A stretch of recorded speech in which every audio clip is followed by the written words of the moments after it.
Hey everybody, welcome back. In today's video, we are going to be doing part 2 of the restoration of the Avistar 40 gas airplane.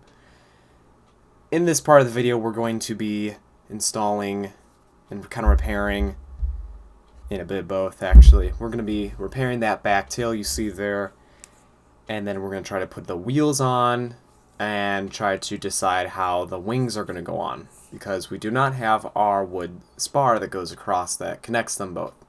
I don't even know if I have the rubber band rods that strap down the top wing when it is ready to go into flight.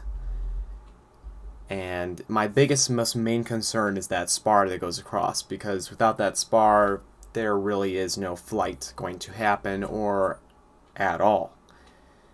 So that's going to be interesting. And our one wing also is a little bit destroyed on the one side, but I believe I can use little wood slats and I can repair it quite easily. Just getting a carbon fiber, well, I wish carbon fiber, a wood spar to go across, or a giant rod, something that can go across to connect them both, and it has to be flush, so I would love it to be a wood spar. But, well, let's get right to it.